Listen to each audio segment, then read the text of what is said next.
Bonjour Mathieu Jacolin. Vous allez nous parler ce soir de Hong Kong. Si je comprends bien, vous avez passé plusieurs années à Hong Kong. Que faisiez-vous? J'ai effectivement passé 7 ans à Hong Kong, entre 2011 et 2018, et j'ai été expatrié pour le compte d'une grande banque française. Alors, si on regarde les événements récents, 53 opposants, dont un Américain, ont été arrêtés en mois de janvier.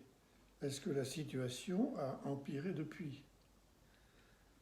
Pour rappel, Hong Kong a été pendant plus de 155 ans, et depuis le traité de Nankin de 1842, un territoire britannique qui a été rétrocédé à la Chine en 97, comme vous pouvez le voir sur la carte que nous projetons maintenant. Et d'ailleurs, une loi dite loi fondamentale, signée entre les Anglais et la Chine, garantissait à Hong Kong un statut particulier pendant 50 ans. Hong Kong, d'ailleurs tout comme Macao, était une région administrative spéciale ou, dans le jargon local, une SARS ou Special Administrative Region. Qu'est-ce qui s'est passé en 1er juillet 2020 ? Une loi de sécurité nationale a été promulguée unilatéralement par la Chine et donc sans passer par le Conseil législatif de Hong Kong, comme ça aurait dû être le cas et ce que garantissait la loi fondamentale. Et donc cette loi, au contour volontairement imprécis, punit maintenant tout acte de trahison, de sécession, de sédition et de subversion. Pire, les contrevenants pourront être jugés en Chine avec tout ce que cela peut impliquer. Et je ne vous cache pas que la Chine n'est pas l'endroit le plus indiqué pour aller en prison. Je n'en doute pas. Donc, c'est dans le cadre de cette loi, dont l'application s'est aussi révélée dans les faits rétroactives, que les récentes arrestations ont été faites, avec un objectif clair, tuer toute contestation démocratique dans l'œuf.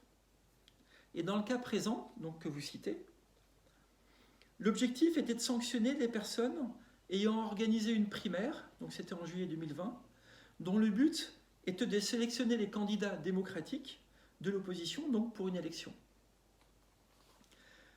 Et donc cette élection a été perdue d'avance pour le camp pro-chinois. Et donc a été reportée depuis une première fois, officiellement à cause du Covid, et tout récemment, il y a quelques jours, une seconde fois, le temps pour la Chine de changer les règles du jeu. Donc pour résumer et pour répondre à vos questions, comme nous le disions sur place, Hong Kong se mène l'endise. Et c'est une allusion à grands pas, et c'est une allusion en fait à la dénomination un brin péjorative que les Hongkongais ont de la Chine, Mainland China. Alors Mathieu Jacolin, y a-t-il eu en fait un changement de stratégie de la Chine vis-à-vis de Hong Kong? Plutôt que changement de stratégie, je parlerai plutôt d'une accélération récente. Car finalement, cette volonté de normaliser Hong Kong était déjà à l'œuvre depuis plusieurs années. Soyons francs, la question n'était pas de savoir si Hong Kong allait devenir chinois, mais plutôt quand. Et d'ailleurs, Deng Xiaoping disait en 1997 à ce propos que dans 50 ans, Hong Kong et la Chine auraient convergé et qu'il ne fallait pas se poser la question de qui aurait convergé vers qui. Donc, depuis 2003 au moins, Pékin, qui a le temps pour lui, a été fidèle à sa stratégie de 2 pas en avant, 1 pas en arrière, et dont les éléments marquants ont été les suivants. En 2003, déjà un premier projet de loi de sécurité avait été introduit, mais avait été abandonné face à l'ampleur des manifestations. En 2010, Pékin avait dû abandonner aussi le projet de mise en place de cours d'éducation patriotique, toujours là aussi face à la contestation. En 2014, c'est le mouvement des parapluies contre la désignation préalable par Pékin de candidats éligibles au suffrage universel. Il était question de mettre en place le suffrage universel, mais Pékin finalement souhaitait choisir ses candidats. Et en 2019, une proposition de loi d'extradition a déclenché des manifestations monstres qui ont exaspéré la Chine et qui ont abouti 6 mois après à la loi de sécurité actuelle. On peut noter aussi qu'au passage, Pékin a su exploiter habilement les crises. La première loi de sécurité a été tentée en 2003, lors de la crise du SRAS, et la seconde a eu lieu pendant la crise du Covid.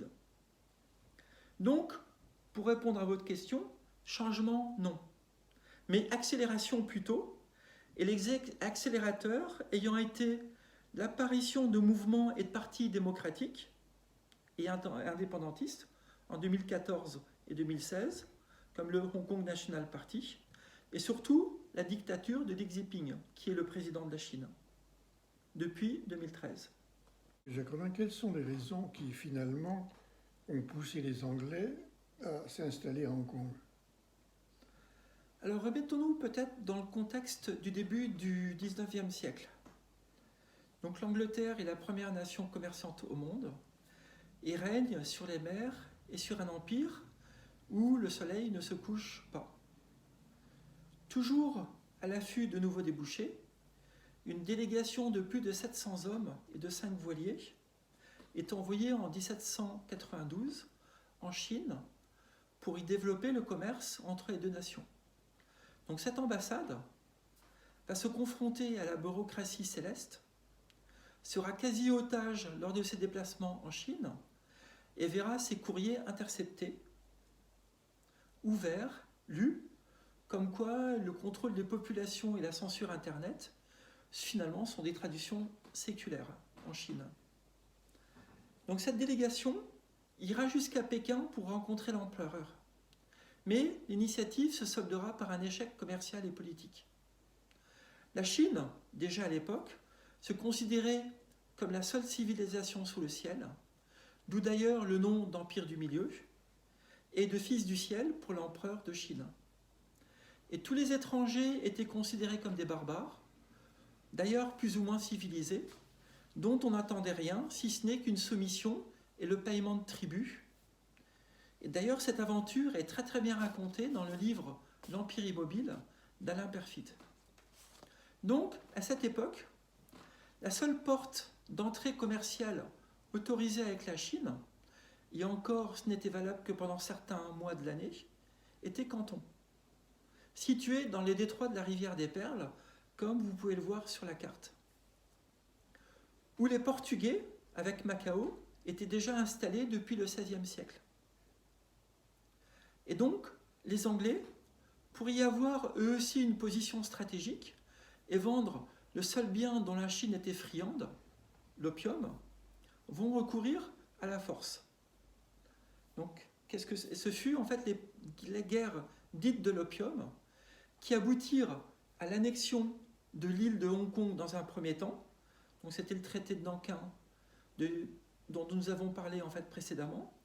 Et surtout, en 1898, à la location forcée d'une extension appelée Nouveau Territoire, et ce, pour une durée de 99 ans. Et donc, ce sont ces nouveaux territoires et l'île de Hong Kong, dont la désimbrication était, dans les faits, impossible, qui ont été rétrocédés à la Chine en 1997, à l'expiration du bail. Alors, ce que vous venez de nous raconter pose inévitablement la question de savoir si la Chine a encore besoin aujourd'hui de Hong Kong. Je dirais que là aussi, l'attitude de la Chine vis-à-vis de Hong Kong a évolué dans le temps. Certes, Hong Kong est aujourd'hui la 8e entité commerciale au monde et la 3e place financière, après New York et Londres, mais le poids de Hong Kong dans ses relations avec la Chine a décru. À titre d'exemple, en 1993, Hong Kong représentait 27% du PIB de la Chine, contre 3% maintenant. Donc, ces dernières années, la Chine a su réduire cette dépendance par une croissance économique très forte. Son PIB a été multiplié par 30 en 25 ans, mais aussi par toute une série d'initiatives visant à ne pas mettre, je dirais, tous ses œufs dans le même panier. Établissement de zones franches en Chine pour les investissements étrangers, développement de nouveaux ports et de nouveaux canaux commerciaux. Aujourd'hui, par exemple, Shanghai est le premier port mondial. Donc, Hong Kong a été utile pour le développement économique de la Chine avec la mise en place de la politique de un pays, deux systèmes par Deng Xiaoping lors de la rétrocession. C'est-à-dire la coexistence d'un système capitaliste et socialiste et finalement l'extension du capitalisme à la Chine continentale par la suite.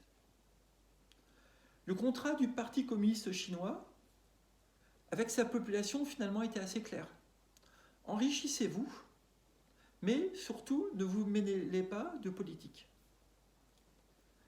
Et je dirais que la donne a maintenant changé avec la politisation de la contestation de Hong Kong et la crainte que si cet espace de liberté était toléré, à défaut d'être autorisé, la revendication d'une telle exception ne se fasse au final tache d'huile à d'autres catégories de population sur le continent. Donc en synthèse, oui, Hong Kong est utile, mais pas à n'importe quel prix. Et la ligne rouge serait une remise en cause de l'intégrité de la Chine et de la prééminence du Parti communiste chinois, dans ses contours définis actuellement. Donc c'est ce qui s'est passé en 2020 à Hong Kong, mais déjà en 1999 avec la contestation étudiante de la place Tiananmen. Alors Mathieu Jacolin, quelles sont les conséquences de la position de la Chine? Je dirais que maintenant le modèle un pays deux systèmes apparaît de plus en plus comme un jeu de dupes, avec une conséquence directe sur les relations avec Taïwan. Pour mémoire, la Chine ne reconnaît pas Taïwan qu'elle considère comme une de ses provinces, la 23e, qui à terme doit revenir dans son giron. Et l'exemple de Hong Kong était donné jusqu'à présent comme un argument qui était avancé par la Chine pour justifier une possible réunification. Avec cette loi de sécurité, je dirais que les masques sont tombés.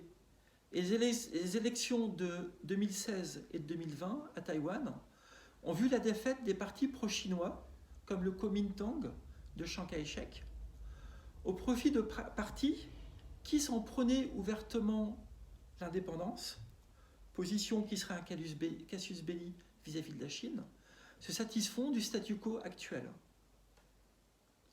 Mais je dirais que les conséquences les plus immédiates concernent principalement les Hongkongais. On a vu 1 million de personnes dans la rue, soit 13% de la population, protestant contre la loi de sécurité. Et ça n'y a rien fait. Les partis pro-démocratiques ou pro-indépendance se sont autodissous et tous vivent dans la peur d'être une future cible. Hong Kong a vraiment été frappé au cœur de son identité et de tout ce qui fait son succès jusqu'alors. C'était comme plaque tournante internationale où s'appliquait un état de droit stable et donc propice aux affaires. Et finalement, la grande gagnante à terme pourrait être Singapour, car il y a toujours eu une rivalité entre ces deux places. Sur la technologie, ce que nous appelions sur place les fintech ou autres, l'innovation, l'incubation de start-up, la bourse et autres. Et l'État de Singapour a toujours été très très volontaire dans cette transformation. Il y accorde un environnement réglementaire propice et de nombreuses subventions pour attirer les talents. Le tout dans un cadre de vie très agréable. Et là où Hong Kong se revendique comme la porte d'entrée sur la Chine, Singapour se positionne sur une zone à forte croissance d'Asie, du Sud-Est, et se positionne comme porte d'entrée sur cette zone-là. Alors, finalement, est-ce que les Hongkongais se sentent chinois? Il y a une réelle fierté des Hongkongais à être de culture chinoise et de voir ce que Hong Kong et la Chine sont devenus maintenant. Mais là aussi, c'est une attitude un peu ambivalente. On vante par exemple les exploits spatiaux de la Chine, mais en même temps, on fustige sur les réseaux sociaux les mainlanders, donc habitants de Chine, qui ne se comportent pas, aux yeux des Hongkongais, de manière civilisée. Car Hong Kong dépend beaucoup du touriste chinois, qui vient en groupe et dépense sans compter dans les boutiques de luxe des quartiers de Central ou de Canton Road. À titre d'exemple, en 2019, ils ont été 26 millions à venir de Chine, ce qui fait de Hong Kong la ville la plus visitée au monde. Et ils sont très facilement reconnaissables dans la rue. Ils ont une tenue vestimentaire peu sophistiquée. Ils ne parlent pas cantonais, mais mandarin. Ils voyagent en groupe, avec chacun une valise à roulettes, où ranger les courses de la journée. À tel point reconnaissables qu'ils ont souvent été pris pour cible lors des manifestations de 2020, et pour certains même accusés d'être des espions. Donc, si le touriste chinois est bienvenu pour dépenser, il est vu aussi comme peu éduqué, là où le Hongkongais est fier de sa double culture qui fait sa spécificité. Avoir fait partie pendant 155 ans de l'Empire britannique a laissé des traces et fait que cette population se sent, malgré ses origines, étrangère à la mentalité chinoise. Leur conception du monde, de la politique et des rapports sociaux sont radicalement différents. Et d'ailleurs, on a vu des manifestants arborer fièrement le drapeau de l'ancienne colonie lors des toutes récentes manifestations. Je dirais qu'il n'y a au fond que l'économie et la culture de l'argent qui les rapprochent. Au final, le Hongkongais ne se sent pas chinois. Il ne lui reste finalement que la soumission ou l'immigration comme porte de sortie. Donc si beaucoup avaient déjà anticipé le mouvement en 1997, lors de la rétrocession, en émigrant massivement au Canada ou en Australie, ou en achetant des passeports de pays peu regardants, ils avaient aussi pu bénéficier de passeports British National Overseas. Et donc, ce dernier passeport, même s'il est encore proposé à tous les permanent residents de Hong Kong avant 1997 et ne donne pas la nationalité britannique, il permet notamment à des Hongkongais de travailler et d'étudier en Angleterre sans visa pour une durée de 5 ans. Seul problème de ce passeport, il n'est bien sûr pas reconnu par la Chine, qui voit une atteinte à son intégrité. Et surtout, toute la jeune population de Hong Kong, qui est au cœur des manifestations et qui est née après 1997, n'est pas éligible à un tel passeport, qui ne peut pas être transmis par le sang à ses enfants. Alors finalement, si on regarde les choses en perspective, c'est la colonisation a légué la démocratie, ce qui n'est pas courant dans les phénomènes de décolonisation. Tout à fait.